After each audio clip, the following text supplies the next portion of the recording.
우리 하나님의 집을 지읍시다. 구약 성경에 가장 중요한 10개의 장을 꼽으라고 한다면 그 중에 하나가 사무엘하 7장입니다. 아주 중요한, 구약의 뿐만 아니라 신약 성경에서도 아주 중요한 그런 장 중에 하나이신데, 여러분 이 장을 먼저 이제 설교도 많이 들으셨겠습니다만은 오늘 아침에 다윗이 어떻게 이렇게 큰 축복을 받았는가 하는 것을 우리 한번 같이 보도록 하겠습니다. 이제 시작해서 말씀드리겠습니다만은 하나님은 아주 강하시고 두렵고 무섭고 어미하신 분인 것은 틀림없는데, 이런 아주 착한, 이런 아주 작은 그 고백에 마음이 그냥 왁스처럼 선물처럼 이렇게 녹아들이는 약하신 하나님이신 것 같아요. 강할 때는 우리는 하나님을 대항할 수 없습니다. 어떤 걸로도 우리가 하나님을 이길 수 없지요. 왜냐하면 He's almighty. 모든 능력이 하나님이시기 때문에. 그런데 그 하나님을 우리가 우리 안에 melting down 하기 위해서는, 약해지게 녹아지게 하기 위해서는요, 우리의 이런 고백이 필요합니다. 오늘 이 다윗의 이 고백을 통해서 여러분도 다윗과 같은 축복의 반열에 모두 다 들어가실 수 있기를 바랍니다. 아브라함의 자손, 그러니까 아브라함의 14대 손이 이제 다윗입니다. 다윗이면서 우리가 지금 공부하고 있는 유다 지파의 사람이고, 그리고 이제 이새라고 하는 사람의 8번째 아들입니다. 그래서 선지자 사무엘이 이제 하나님의 심부름을 받고 이새의 집에 갔습니다. 가서 그 중에 아들 중에 하나를 왕으로 선택하라고 그랬는데, 아버지 이새가 아들이 8명이 있기 때문에 큰아들부터 이제 방으로 불러들였습니다. 요즘을 조금 각색해 보면 이런 뜻이죠. 맏아들을 불러들였더니 수염이 툭툭하고 건장한 아들이 들어와서 아버님 부르셨습니까? 인사를 합니다. 그래, 손님 오셨으니까 인사 올려라. 그래서 이제 인사를 하지요. 그리고 별일 없느냐? 들에서 양도 치고 집안에서 이제 아이들도 돌보고 와이프 돌보고 집안일에 아무 어려움이 없습니다. 그리고 이제 인사를 마치고 뒤로 나옵니다. 나가봐라. 그리고 아버지가 지금 오신 사무엘 선지자를 묻습니다. 야, thumbs up입니까? thumbs down입니까? 이 사람이 왕이 될 수 있습니까? 이거죠. 맏아들이니까 가장 많은 사랑을 줬을 거고, 아버지로부터 가장 많은 영향을 받았을 거고, 또 동생들에게 그것을 영향을 미치고 있을 거고, 가족들을 가지고 있는, 그렇게 어떻게 보면 그 집안의 장자고 맏아들이기 때문에 제일 먼저 이렇게 고르는 선택의 제일 1순위가 됐는데, 그만 선지자 이 사무엘은 thumbs down 했습니다. 넘버 2, 두 번째 아들이 들어왔는데, 이제 아버님이 인사하고, 왜 이렇게 늦었느냐. 들에서 양 쫓아다니다 보니까 조금 늦었는데, 아버지 늦을 수도 있지 뭘 그러세요. 그리고 인사를 합니다. 그리고 나가고 다시 아닙니다. 세 번째 아들이 들어왔는데, 카보이 같은 모자를 쓰고 덜렁덜렁 들어와서 아버지 부르셨어요. 여기 손님 왔으니까 인사해라. 손님 보니까 별것도 아닌데 이것 때문에 부르셨어요. 다시 나갔습니다. 이제 다시 또 썸스 다운이죠. 네 번째 아들이 들어와서 Hi father 인사를 합니다. 그래서 What happened? 여기 이제 손님이 오셨으니까 You have to greet to him. 그래서 Hello 인사를 했습니다. 물론 나오시지요. 그렇게 해서 7째까지 다 아버지 앞을 지나갈 때 손이 올라온 사람 하나도 없이 다 이제 썸스 다운이 됐습니다. 그래서 이제 선지자 사무엘이 하나님의 그 사명을 띠고 왔기 때문에 아들 또 없습니까? 이렇게 물으니까 또 하나가 있는데, 이 아이는 티네이저라 아직 들에 떠돌아다니고 있고 보나마나 걔는 안 될 거니까 안 불렀습니다. 그래서 이제 그 요청을 해서 집안으로 불러들였죠. 별일 없었느냐. 형들이 다 가고 난 다음에 양들에게 일이나 늑대가 와서 잡아먹을까봐 내가 그 양들을 지키느라고 들에 있었습니다. 아버지 부르셨습니까?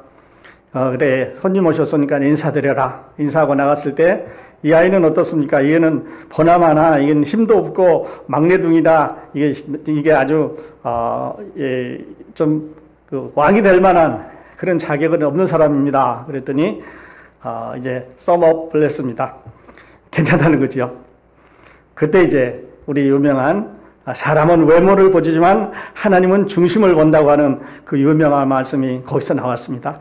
외모로 볼 때 맏아들이 둘째 아들이, 셋째 아들이 이렇게 해서 일곱 번째 아들이 더 좋을 것 같은데 지금 티인에이저인 다윗이 거기서 선택을 받은 거죠. 그런 다음에 이제 선지자는 돌아왔고 17살 될 때 여러분이 잘 아시는 대로 이 골리앗 장군을 이제 그 돌멩이 5개로 눕히는 일을 했습니다. 17살. 그리고 이제 그것이 그 전쟁의 승자가 돼서 사울 왕의 부름을 받고 궁전 안으로 들어가서 사울 왕 앞에 이제 서게 되는데 그때서부터 사울은 이 다윗을 좀 없애야 된다고 하는 괴락을 꾸미지요. 그래서 여러 가지 방법으로 죽이려고 노력을 했고 심지어는 사울의 딸 미가를 강제로 결혼을 시켜서 너는 결혼해서 저 사람이 어디 있는지 아버지한테 알려라. 그러면 아버지가 좀 잘 돌봐주겠다 하는 뜻이 아니라 그냥 죽이겠다고 하는 그 스파이를 시키는 거지요.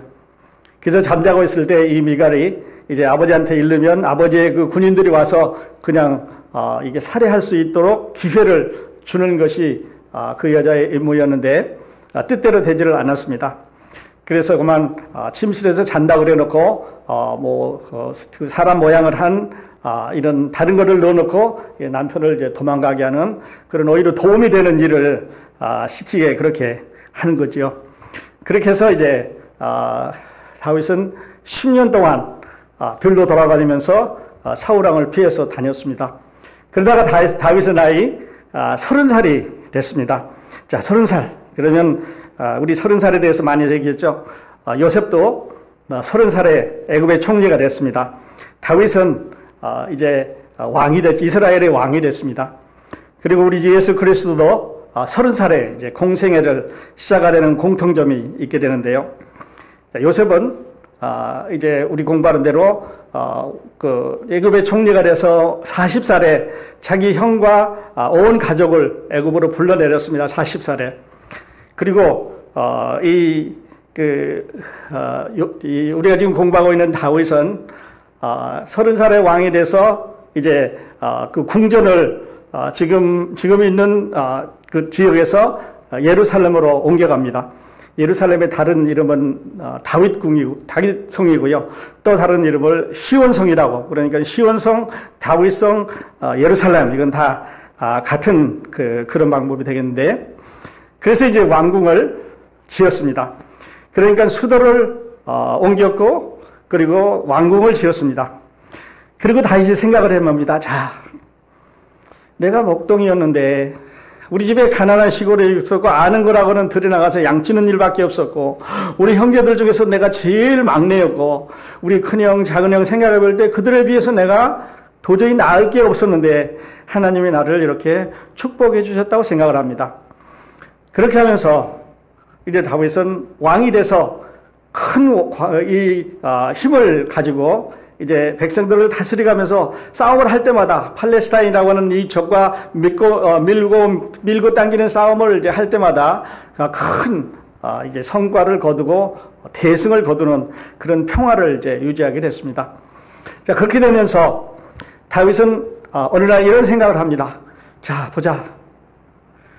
나는 하나님이 축복해 주신 나는 이렇게 왕이 돼서 아름다운 궁전 안에 살고 있는데 나보다 훨씬 위대하신 하나님은 그 하나님의 장막은 그 성전은 그 영광은 지금 우리가 40년 동안 광야에 들고 다니고 그 다음에 여호수아가 땅을 점령했다고 하지만 이리저리 옮겨 다니면서 이제 텐트 속에 계시는데 자 우리 집에 비해서 우리 집은 백향목으로 아름다운 나무로 왕궁이라고 해서 아주 멋있게 지었는데 하나님은 지금 텐트 속에 계시고 들에 가서 계시고 불도 못 켜는 데 가서 계신다고 하니 내 왕권과 하나님의 왕권을 비교할 때 하나님의 보좌와 내 보좌를 비교할 때 하나님은 이렇게 높으신 분이지만 나는 거기서 이렇게 헤아릴 수도 없는 작은 자인데 내가 이렇게 왕궁에 사는 것이 하나님 앞에 죄송스러운 생각이라고 하는 죄송스럽다고 하는 생각을 하게 됩니다.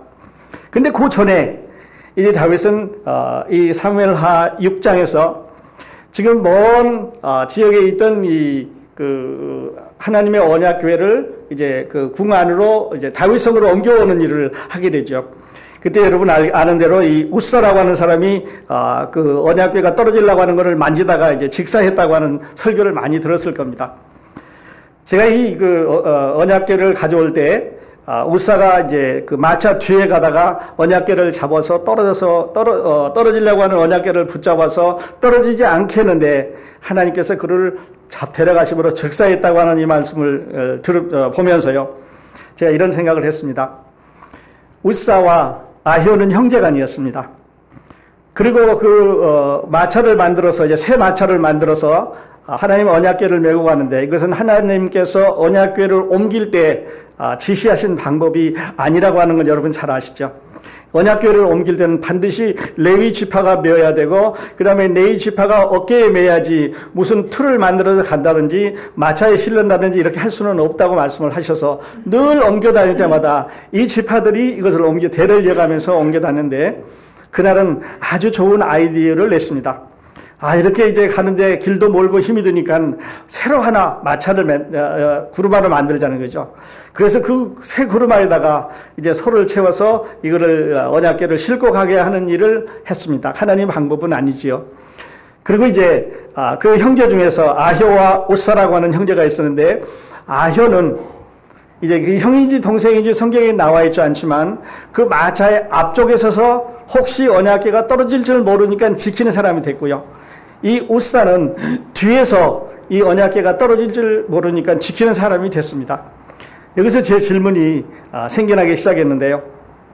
자, 다윗이 이 언약궤를 다윗 궁으로 옮겨간다는 데는 좋습니다. 근데 이 두 사람은 지금 이 언약궤를 가지고 가는 구루마의 앞에 하고 뒤에 서게 되는데 이제 다골의 타작마당에서 이제 곡식을 털고 있는 이거 뭐라 그러니까 이렇게 곡식을 털고 있는 이 매질하는 자리에 들어가니까 소가 무서워서 뛰는 거예요. 소가 무서워서 뛰니까 이제 소가 뛰니까 구루마에 실려 있는 언약궤가 움직이게 되고 땅바닥에 떨어지려고 하는 찰나에 우사가 이게 떨어뜨리면 안 된다고 하는 믿음으로 그를 붙잡았습니다. 그를 붙잡자 언약궤는 이제 떨어지지 않았는지 모르지만 하나님의 언약궤를 맨손으로 만졌다고 하는 우사는 그 자리에서 즉사를 하고 말았습니다. 물론 방법이 틀렸지요. 운반하는 방법이 틀렸는데 만일에 여기에서 이 두 형제 중에서 아효와 우사가 자리를 바꿨으면 어떻게 됐을까? 그러면 아효가 이제 죽게 그렇게 되겠지요. 좋은 방법이었는데 하나님의 일을 위해서 꼭 필요한, 다시 말해서 이 언약궤가 땅에 떨어지는 것을 붙잡아서 깨지지 않겠다고 하는 믿음이 있었는데 근데 그 방법이 틀렸기 때문에 하나님은 그것을 억셉트 해주지를 않았습니다. 우리가 하나님을 섬기는 방법, 우리 생각대로, 우리 계획대로 여러 가지 우리의 것들을 해보게 되지만 그것이 하나님 앞에 억셉트 되지 않으면, 하나님이 어프로브 해주지 않으면 그 계획은, 그 방법은, 하나님을 섬기는 그것은 하나님으로부터 인정을 받을 수 없다고 하는 것을 우리에게 이제 말씀을 해주시는데요. 물론 여기에 두 사람의 효심 충성도 있었을 거고 다윗의 믿음도 있었을 거고 또 운반하는 언약궤를 운반하게 하는 방법도 있었을 거고 여러 가지가 있었는데 저는 여기서 무엇을 성경이 우리에게 말씀해 주신가 하는 것을 생각을 해보게 됐습니다. 성경은 우리에게 하나님은 전능하신 분이고 전지하신 분이고 무세부지하신 분이고 영원하신 분이고 사랑이시고 거룩하시고 하나님의 특성이 많습니다. 그런데요, 전지하신 하나님, 전능하신 하나님, 영원하신 하나님, 사랑의 하나님, 또 이제 영이신 하나님, 이 하나님의 모든 특성 중에서 하나님은 거룩하시다고 하는 이 말씀을 하나님은 지키셔야 됐습니다. 그렇기 때문에 언약궤가 깨질 거냐 안 깨질 거냐 하는 것도 중요하지만 그러나 그것을 손으로 만져서는 안 된다고 하는 하나님의 말씀이 이미 선포되기 때문에 그것을 지켜가신다고 하는 말씀입니다. 다시 한번 말씀드리면 이런 뜻이죠. 하나님은 거룩하신 분이기 때문에 그 거룩이라고 하는 그 하나님의 품성을, 인성을 만족시키기 위해서 자기 품 안에 있는 독생자를 세상에 보내셔서 십자가에 죽도록까지 하시면서 나는 거룩이다, 나는 거룩을 양보할 수 없는 하나님의 특성이라고 하는 것을 말씀을 해주셨습니다. 우리에게 보면 하나님은 사랑이십니다. 그렇기 때문에 예수 그리스도를 우리에게 주셨다고 하는 건 우리는 사랑이라고 말합니다. 그런데 하나님의 폼에서 보면은 사랑도 있으시지만 그러나 그 사랑을 우리에게 전달하기까지 채널이 필요했는데 그 채널이 바로 당신의 아들 예수 그리스도를 십자가에 죽게 할 수밖에 없었다고 하는 사실입니다. 하나님은 우리에게 바로 오실 수가 없는 거죠. 왜냐하면 우리는 죄인이고 하나님은 거룩하시기 때문에 거룩하신 하나님이 죄인 안에 들어올 수가 없으셔서 우리 안에 거하실 수가 없으셔서 우리 죄를 먼저 용서하시고 사하셔서 우리를 모든 죄에서 깨끗하게 하신 다음에 우리 안에 들어올 수가 있는데요. 그 방법이 세상에는 없었습니다. 다른 일으로서는 없었습니다. 천사를 보내서 천사들이 너희가 가서 가브리엘이 가든 미가엘이 가든 아니면 어떤 다른 천사가 가서 이 일을 사람들에게 해결할 수 있는 방법이 없었습니다. 왜냐하면 하나님께서 일찍이 선언을 하시기를 피 흘림이 없은즉 사함이 없을 거라고 선언을 했습니다. 모든 생명은 피에 있나니 피 흘림이 없은즉 죄사함이 없다고 말씀하셨기 때문에 천사들은 사람의 형체를 가지지 않았기 때문에 피를 흘릴 수가 없었습니다. 그 다음에 세상에 있는 어떤 사람도 자기 죄 때문에 피를 흘려줄 수가 없었습니다. 자기 죄도 사할 수가 없었고 다른 사람의 죄도 용서할 수 없었으니까 이제는 하나님께서 당신의 아들을 여자의 몸을 통해서 세상에 오게 하시고 모든 사역을 그에게 맡기심으로 우리의 모든 죄를 다 지시고 십자가에 가셨다고 하는 게 우리들이 전하고 있는 복음이고 여러분과 제가 믿고 있는 하나님의 거룩이라는 품성에 만족하는 말입니다. 그래서 이 울사는 그 자리에서 죽고 말았죠. 옳은 방법이 아니라는 말입니다. 그러나 하나님은 그 다음에 이제 다윗을 통해서 또 다시 다른 분이 어떤 분이신가 하는 것을 말씀을 해줍니다. 이렇게 해서 이제 다윗궁 근처로 왔고 말씀드린 대로 다윗은 한날 밤에 그런 생각을 하게 됩니다. 하나님, 이 축복이 넘칩니다. 어찌하여 나를 여기까지 축복하셨는지요? 하나님이 나를 어떻게 고르셨고 어떻게 나를 인도해 주셨는데 여기에 이르게 하셨는지 내가 감개가 무량합니다. 이렇게 생각을 하면서 이 생각을 합니다. 여러분 오늘 저와 함께 이 생각 같이 했으면 좋겠습니다. 하나님, 나는 이 영광에 만족하고 모든 사람들이 나에게 복종해주고 내 말을 따라주고 나를 왕으로 받들어주는 이 왕권에 만족을 합니다. 그런 하나님, 온 우주를 다스리시는 하나님은 나보다 더 큰 영광을 받으셔야 되는 분인데 지금 텐트 속에 계시니까 내가 살고 있는 백항목 집보다 더 아름다운 집을, 영원한 집을, 이제는 누구도 들판으로 옮겨다니지 않는 집을, 내가 영구히 머물 수 있는 집을 지어드리겠습니다 라고 말합니다. 물론 실행된 것은 아닙니다. 그러나 그 마음에 아마 이 생각을 할 때 하나님, 내가 당신의 집을 지어드리겠습니다 이렇게 말했을 때 아마 다윗은 그날 밤에 베개를 적시지 않았나 생각을 해봅니다. 왜냐하면 그 단어들이요 너무 감격스럽습니다. 하나님, 나 같은 사람을 어찌 여기에 이르게 하셨습니까?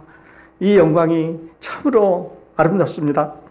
근데 나에게 이 영광을 주신 하나님, 나는 왕궁에서 이렇게 아름다운 의자에 앉아서 이제 왕이라고 뽐내고 있는데 당신은 지금 아주 초라한 그 텐트 속에 그렇게 머무르시고 계신다니 이게 맞지를 않습니다. 그래서 내가 당신을 위해서 성전을 지어드리겠습니다. 그 집입니다. 영원히 머무르 계시는 성전을 내가 아름답게 지어드리겠습니다. 이렇게 말합니다. 이 고백이요, 다윗을 다윗으로 만들었습니다.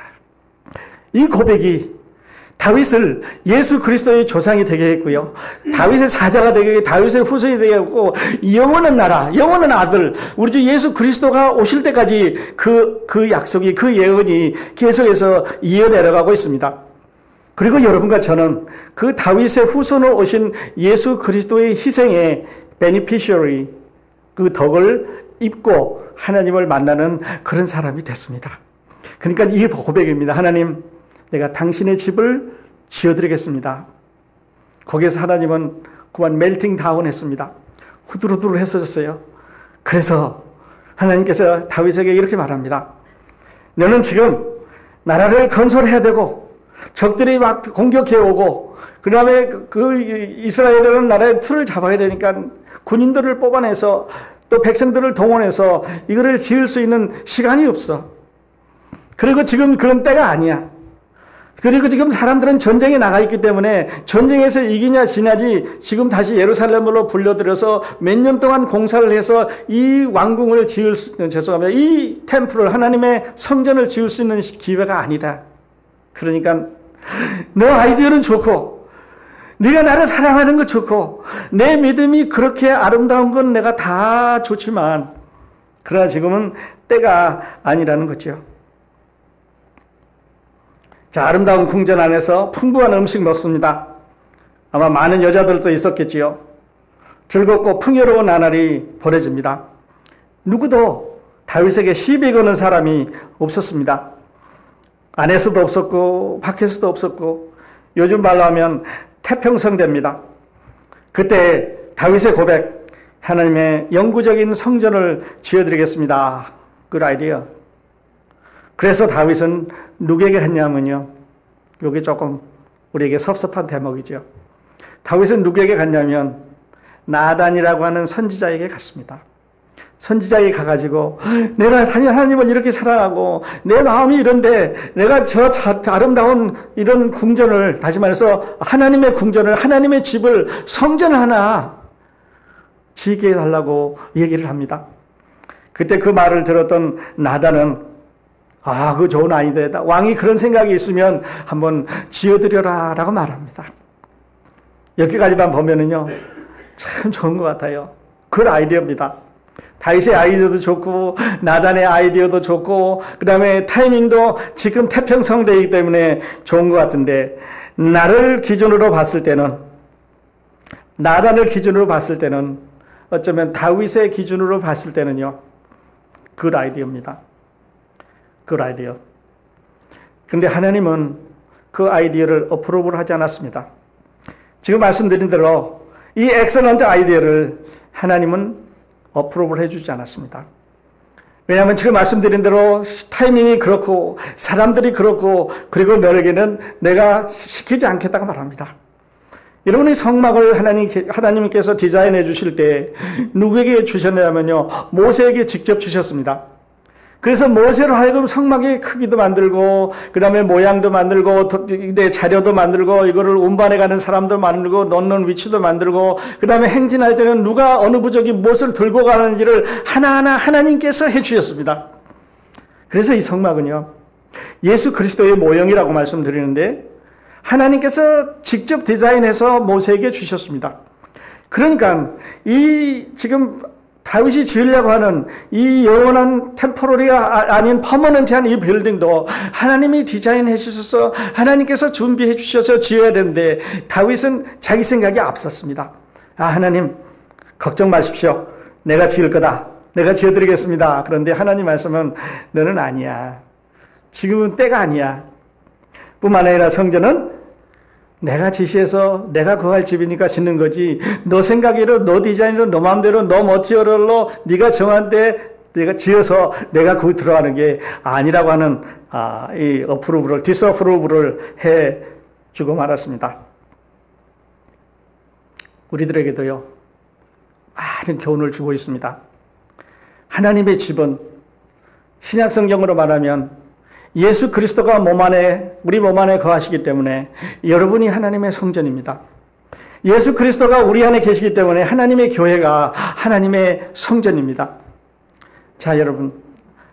다윗과 같이 이제 하나님을 사랑한다고 하는 그 고백을 여러분 우리 함께 해보게 되는데요. 여러분은 어떻게 고백하셨습니까? 하나님의 성전을, 하나님의 집을 내가 지어드리겠습니다. 여러분 그렇게 한번 고백해 보시지 않으시겠습니까? 이거는요, 이제 결론을 한 번 더 말씀드리겠습니다만, one of the two, you have to meet. 어떤 거냐면, 여러분이 아직 예수 그리스도를 개인의 구주로 영접하지 않으셨으면요, 내가 예수 안 믿으면, 하나님 내가 당신의 집을 지어드리겠습니다. 하나님의 집을 지어드리겠습니다 하는 말은 내가 내 몸으로 하나님의 성전을 삼게 해드리겠습니다 라는 말이 되기 때문에 여러분이 예수 그리스도의 이 구원의 사역을 믿는다고 하는 뜻이 됩니다. 사랑하는 여러분, 하나님의 집 지어드리는 거 다윗은요 하루날 밤에 침대에 누워서 베개를 베고 마음을 열고 하나님, 내가 하나님의 집을 지어드리겠습니다, 이렇게 고백했을 때 이 헤아릴 수 없는 축복을 받았습니다. 그렇게 어려운 게 아니었습니다. 여러분, 이 고백, 이 예배를 통해서 한번 해보시지 않겠습니까? 하나님, 내가 하나님의 집을 지어드리겠습니다. 그 말은 내 몸이 하나님의 성전입니다라는 말입니다. 우리 몸 안에 하나님이 들어와서 계시기 때문에, 하나님의 성령님이 들어와서 계시기 때문에 우리 몸이 하나님의 성전이 되는 거죠.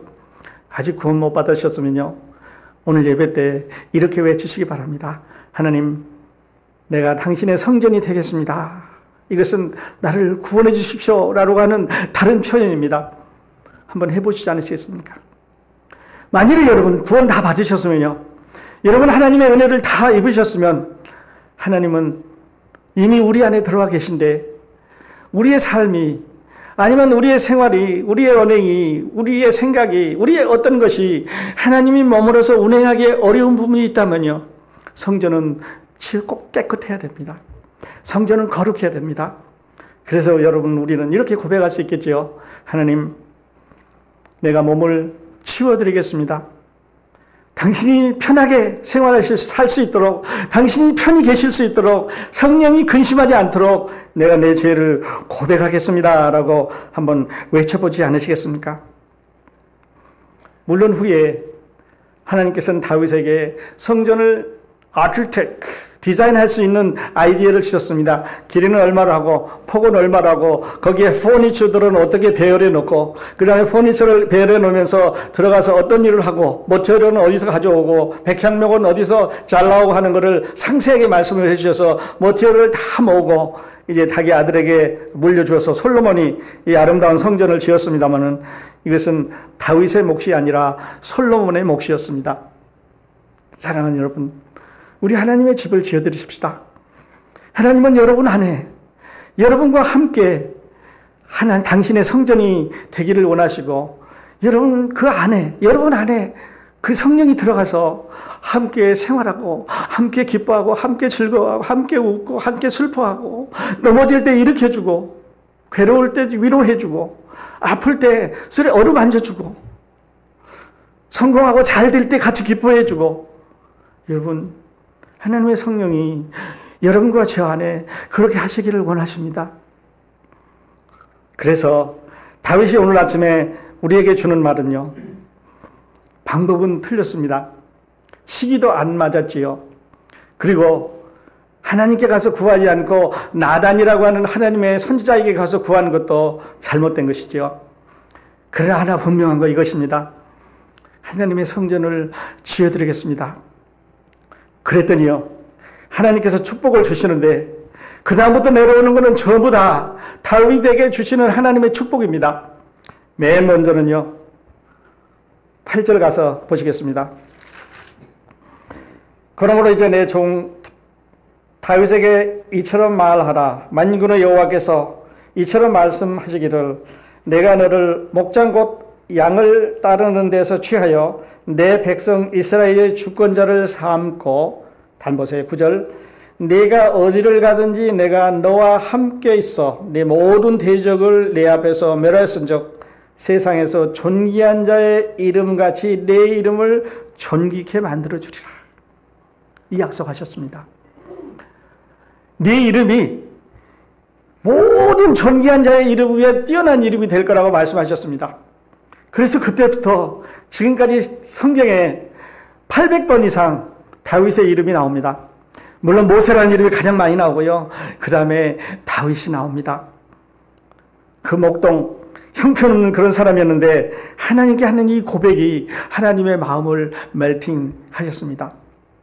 그 다음에 그 나라가 영원할 거라고 말씀하셨고, 나라의 평화를 보장해 주신다고 말씀하셨고, 그 다음에 다윗의 왕국이 영원한 것이라고 말씀하셨고, 네 아들 솔로몬이 왕국을 지을 것이라고 말씀합니다.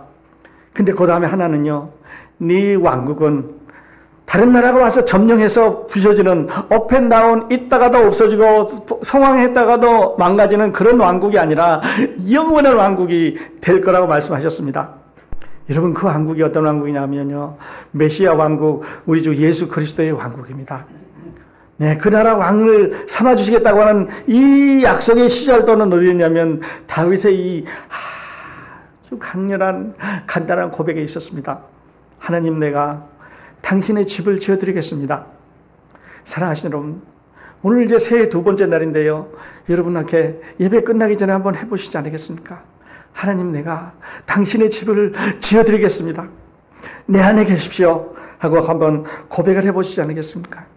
그러면은요, 이제는 하나님께서 여러분을 하나님의 자녀로 영원한 생명을 가진 자로, 사망의 생명으로 옮겨주시는 자로, 우리가 헤아릴 수 없는 많은 축복을 우리에게 주신다고 패키지로 배달을 하셨습니다. 그 패키지 하나하나 다 열 수 있는 시간이 안 되는데요. 그 패키지 다윗도 받았습니다. 그리고 여러분과 저도 받게 되는 거죠. 이제 새해 둘째 시간 우리 그렇게 한번 고백해 보십시다. 저는 이렇게 결론을 맺고 싶습니다. 하나님께서 다윗에게 해주신 언약, 하나님을 감동시키신 이유, 여러분 지금 말씀드린 대로 이 사무엘하 7장에 기록된 그대로입니다. 집을 지어드리겠다고 하는 소원, 또 그 기도, 그 마음의 표현, 비록 그 방법은 달랐지만 하나님을 감동시켜서 그 영원한 왕국의 이 보좌에 앉게 해주시는 데 충분하고 남았습니다. 자, 아직 믿지 않았었으면 오늘 고백하십시다. 자, 오늘 이미 믿으셨으면 예수 그리스도를 전합시다. 하나님의 왕궁을 지어드린다고, 하나님의 집을 지어드린다고 하는 말은 전도한다는 말과 같습니다. 왜냐하면 교회를 부흥시킨다고 하는 말은 전도한다는 말과 같습니다. 여러분 주변에 있는 사람들에게 벽돌을 쌓고 나무를 가져오고 집을 지어서 하나님의 집을 만드는 방법은요, 우리 교회를 성장시키는 방법입니다. 가서 전도하는 거, 예수 그리스도의 복음을 전하는 거, 내가 가고 있는 크로스포인트로 서게 하는 거, 이것은 하나님의 집을 지어드리는 방법입니다. 예, 이 방법, 다윗이 축복받은 이 방법, 우리 하나님의 집을 지어드리십시다. 고린도전서 1장 6절, 18절, 19절 읽어드리고 기도하겠습니다. 너희의 몸은 너희가 하나님께로부터 받은 바 너희 가운데 계신 성령의 전인 줄을 알지 못하느냐? 너희는 너희 것이 아니라 값으로 산 것이 되지. 그런즉 너희 몸으로 하나님께 영광을 돌리라. 이런 하나님의 것입니다. 기도하십시다.